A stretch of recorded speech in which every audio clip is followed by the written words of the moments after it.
বাচ্চা স্কুলে ভর্তি করালাম, সে ফাইনাল পরীক্ষায় উত্তীর্ণ হওয়ার পর প্রতি বছর কেন তাকে ভর্তি হতে হবে? পুনর্ভর্তি ফির নামে অভিভাবকের কাছ থেকে বিপুল পরিমাণে অর্থ হাতিয়ে নেয়। প্রতি বছর প্রায় 10,000 কোটি টাকার একটা বাণিজ্য তৈরি হয়েছে বাংলাদেশে। আমি নিজেও একজন ভুক্তভোগী, আমার একটা সন্তান আছে।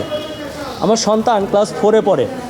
এবছর তার পুনর্ভর্তি করতে 45,000 টাকা দিতে হয়েছে, গত বছর দিতে হয়েছিল 42,000 টাকা। তো আমি একবার চিন্তা করে দেখলাম যে যাদের বাসায় 3টা বাচ্চা আছে সেই ফ্যামিলিগুলোর কী অবস্থা। আপনারা জানেন যে বাংলাদেশের অধিকাংশ মানুষ মধ্যবিত্ত, নিম্ন মধ্যবিত্ত এবং নিম্নবিত্ত। আমাদের সম্পদ নেই, আমাদের বাড়ি গাড়ি নেই। আমরা যারা নিম্ন মধ্যবিত্ত আমরা মনে করি আমাদের সন্তানটাই হচ্ছে আমাদের সম্পদ। মধ্যবিত্ত বাবাদেরকে আমরা দেখেছি যারা ভ্যান চালায়, রিক্সা চালায়, গাড়িতে সুপারভাইজার, হেল্পারি করে, বিভিন্ন শ্রেণী পেশায় যারা আছে, দেখবেন তাদের শার্টের অবস্থা কি, ছিঁড়ে গেছে, প্যান্ট ছিঁড়ে গেছে, কিন্তু তার বাচ্চাটাকে একটা ভালো পোশাক দিচ্ছে। এটা আমাদের দেশের একদম রাষ্ট্রীয়ভাবে এমনটা হয়ে আসছে, কারণ আমরা চাই আমাদের সন্তানরাই আমাদের ভবিষ্যৎ হোক।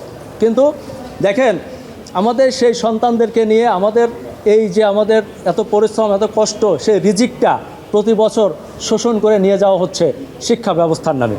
আমি আরেকটা ব্যাপার আপনাদেরকে মাঝখানে বলে রাখি, আজকে যে কথাগুলো বলছি এগুলো সব প্রতিষ্ঠানের না। আমাদের দেশে কিছু প্রতিষ্ঠান আছে যারা এর ব্যতিক্রম। সবাই যেভাবে টাকা নিচ্ছে তা না, কিন্তু অধিকাংশ প্রতিষ্ঠান নিচ্ছে, এবং এ কারণে দরিদ্র আরও দরিদ্র হচ্ছে, নিম্নবিত্ত একেবারে রাস্তার ফকির হয়ে যাচ্ছে এই বাচ্চাদের পড়াশোনা করাতে গিয়ে। শিক্ষাটাকে একটা পণ্য বানানো হয়েছে এবং অভিভাবকদেরকে বানানো হয়েছে ক্রেতা। আর এই পণ্য আর ক্রেতার মাঝখানে প্রতি বছর প্রায় 10,000 কোটি টাকার একটা বাণিজ্য তৈরি হয়েছে বাংলাদেশে। এটা আমরা চ্যালেঞ্জ করতে চাই। দেশের মানুষের দৃষ্টিশক্তিকে সুরক্ষিত রাখার প্রত্যয় নিয়ে এলো সেফ এলইডি লাইট। যে সরকার কিন্তু ইতিমধ্যেই পদক্ষেপ নিয়েছে, এবং সেই পদক্ষেপের অংশ হিসাবে গত 23শে নভেম্বর 2025 তারিখে সরকার একটি প্রজ্ঞাপন দিয়েছিল, যার নাম্বার হচ্ছে 000724400022562। এর 15-5 ধারার উপধারায় বলা আছে, একই প্রতিষ্ঠানে বার্ষিক পরীক্ষায় উত্তীর্ণ হয়ে এক শ্রেণী থেকে পরবর্তী শ্রেণীতে ভর্তির ক্ষেত্রে প্রতি বছর সেশন চার্জ নেওয়া যাবে, তবে পুনর্ভর্তি ফি নেওয়া যাবে না। এটি একটি গুরুত্বপূর্ণ প্রজ্ঞাপন, যেটি স্বাক্ষর করেছিল রেহানা পারভীন, শিক্ষা মন্ত্রণালয়ের সচিব। একটা ব্যাপার চিন্তা করে দেখেন, একজন সচিবের স্বাক্ষর করা একটি প্রজ্ঞাপন বাংলাদেশে বাস্তবায়ন করা যায়নি। কেন যায়নি? এটার পেছনে কারা দায়ী, কারা এটি বাস্তবায়ন করতে দেয়নি, সেটা আমরা আমাদের রিটে উল্লেখ করেছি।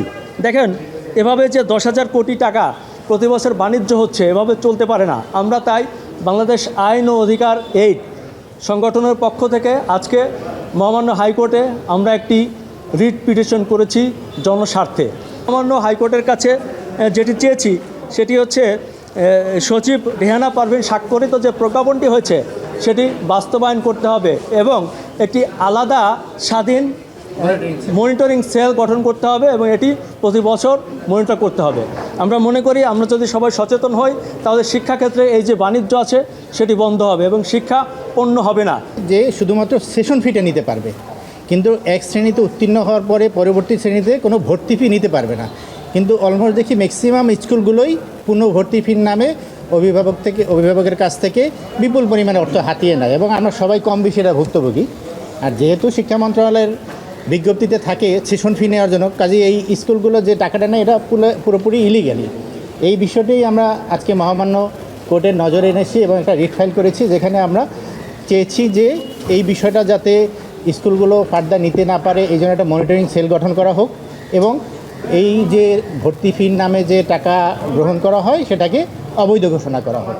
আমরা বিবেদী করেছি শিক্ষা সচিব, যুগ্ম সচিব এবং মাধ্যমিক শিক্ষা মন্ত্রণালয়ের যিনি সচিব থাকে ওনাকে, ডাইরেক্টর, এবং প্রাথমিক শিক্ষা অধিদপ্তরের যিনি ডাইরেক্টর থাকে তাকে বিবাদী করে।